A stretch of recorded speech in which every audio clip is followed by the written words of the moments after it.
सितंबर को हिंदी दिवस कब से प्रारंभ हुआ? 14 सितंबर 1953 को राष्ट्रभाषा प्रचार समिति ने एक प्रस्ताव लेकर इसको हर वर्ष हिंदी दिवस के रूप में मनाने का निर्णय लिया।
क्या काम है?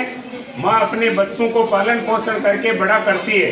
तो जितनी भी भाषाएं संसार में आज तक हुई है उनमें कोई ना कोई वर्ड या शब्द एक ऐसा नहीं है जहाँ जो संस्कृत से नहीं लिया गया हो। संस्कृत से ही फलीभूत हुई है ये सभी भाषाएं। इनका पालन पोषण करने वाली भाषा संस्कृत है। संस्कृत यदि माता है तो हिंदी उसकी पुत्री है। ये बात सही है। सबसे पहले हमारी राष्ट्रभाषा कही जाने वाली हिंदी, ये 14 सितंबर को हिंदी दिवस कब से प्रारंभ हुआ? 14 सितंबर 1953 को राष्ट्रभाषा प्रचार समिति ने एक प्रस्ताव लेकर इसको हर वर्ष हिंदी दिवस के रूप में मनाने का निर्णय लिया गया है। 14 सितंबर 1953 को एक राष्ट्रभाषा प्रचार समिति बनी हुई है। अब आप सोचते होंगे प्रचार किसका किया जाता है? जिसका किसी को पता नहीं होता है, उसको आगे बढ़ावा देने के लिए। क्योंकि आज विश्व में या हमारे देश में ऐसी स्थिति हो गई है कि हमारी राष्ट्रभाषा का चलन कम हो रहा है। धीरे धीरे इस पर कौन सी भाषा हावी हो रही है? अंग्रेजी भाषा का चलन हो गया है। और इससे क्या है, हमारी भाषा का प्रचलन कम होने से हम इस हिंदी भाषा से दूर चले जा रहे हैं।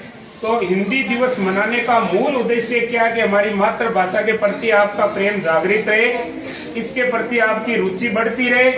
और इसके लिए बहुत बड़े महापुरुषों ने, जो हमारे पूर्वजों के बड़े महापुरुष हुए, उन्होंने हिंदी भाषा के बारे में कुछ, हमारे देश के राष्ट्रभाषा क्यों बनी? बहुत बड़े भूभाग पर सबसे ज्यादा कौन सी भाषा बोली जाती है हमारे देश में?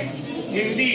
तो बड़े भूभाग पर बोले जाने वाली हिंदी भाषा अपने उच्च पद की अधिकारिणी है। ये वो हिंदी है। आप किसी भी स्टेट में, अगर स्टेट में चले जाओ तो वहाँ सबकी कॉलेक्टिव लैंग्वेज होती है, यानी कि आपकी जो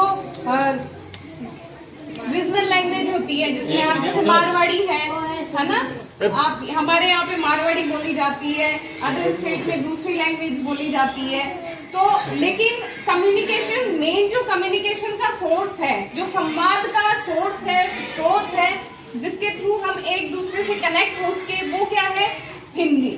तो इसलिए मैं यही कहना चाहूंगी कि अपनी मातृभाषा को सबसे पहले प्रायोरिटी दें और उसके प्रति अपने अंदर एक आत्मविश्वास फील करें कि हम एक हिंदी राष्ट्र से हैं। पश्चिमीकरण सभ्यता का प्रभाव पड़ा और उस सभ्यता से हम हमारे वास्तविक गुण भूल गए।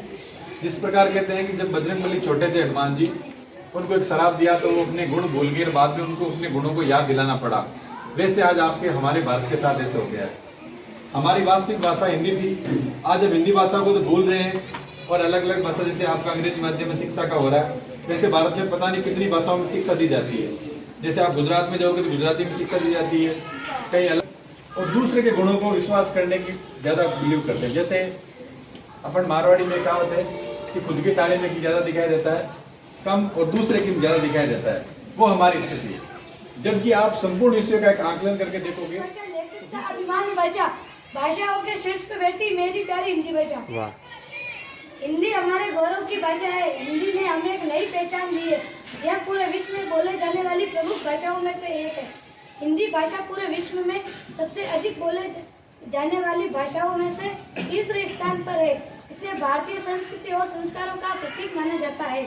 हिंदी जन जन की भाषा है। 14 सितंबर 1949 को भारत की संविधान सभा द्वारा हिंदी को राजभाषा के रूप में दर्जा दिया गया है। हिंदी के महत्व को लोगों को बताने के लिए राष्ट्र भाषा प्रचार समिति द्वारा हर साल 14 सितंबर को हिंदी राजभाषा दिवस के रूप में मनाने का अनुरोध किया गया है।